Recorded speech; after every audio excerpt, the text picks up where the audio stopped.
Okay, next we're going to show you how to add pavers to your image editor project.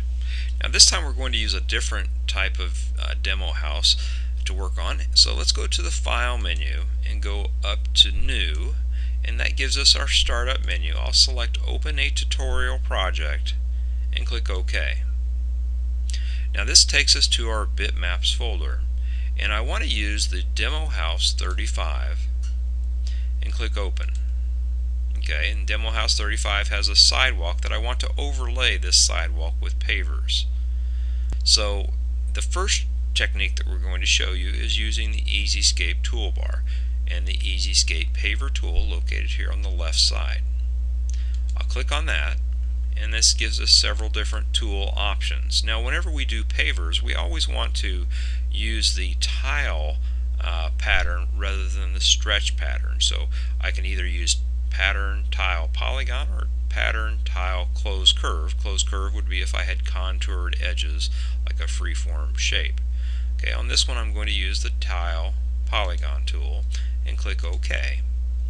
And I have a number of repeatable paver patterns here to use. I'm going to start with Autumn Brown Paver, the second one here. Okay, now this gives me a little polygon cursor. What we want to do here is we want to outline the area that we're going to cover with pavers. So I'm going to start up there by the step and then work my way down with several click points to follow that edge like so. And then I'll come over. Okay, and then I'll work my way back towards the front door there.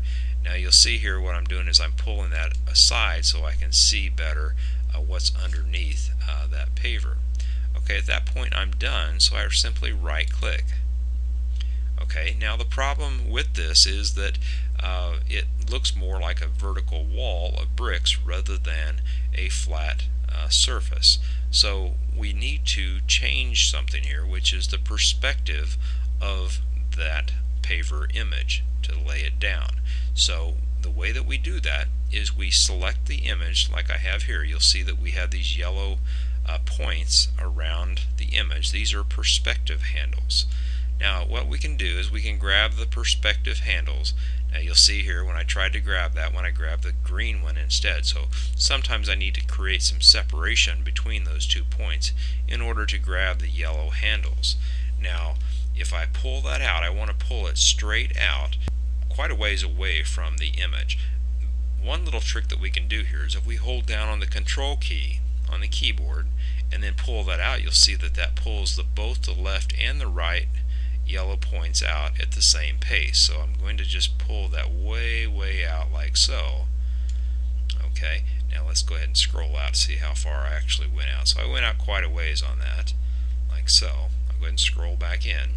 Now you'll see that the pavers are much larger and the close-up ones are larger than the ones that are farther away, but they're still pretty big. So what we need to do is we need to change the scaling of that pattern. The easiest way to change the scale of that pattern is go to your keyboard and click on the arrow down key several times until that pattern is the right size. Okay, so when it's right about there, I think it's about the right size there. So you'll also notice that when you use the up-down arrows to adjust the scaling of that pattern, it's going to bump that pattern down a little bit. So what we need to do is just kind of tweak that and bump it back up in place. And sometimes we'll also need to come in and change these green points here, which we can do that pretty easily, just like that. Okay, and that's one way of adding pavers to a project. Also, I might mention that whenever we use this pattern tile polygon tool, we also get these yellow handles up here. We can adjust those, and what that does is it actually turns that pattern to make the brick pattern go a different direction. So you know, we can tweak that using these upper handles to change that direction like so.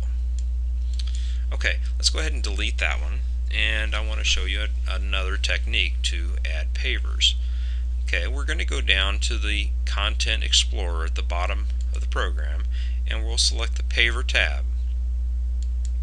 And over on the left side here, you'll go into the Pavers category, and that will load the paver category, which you're going to see several hundred different paver images in this window. Okay, now the one that I want to use here is the one called Flagstone Path. I'm going to go ahead and grab it and drag and drop it up to my project like so. Okay, so this is just a flagstone path. I'm going to go ahead and stretch that out so that it's fairly large on the page, covering every bit of that existing sidewalk like so.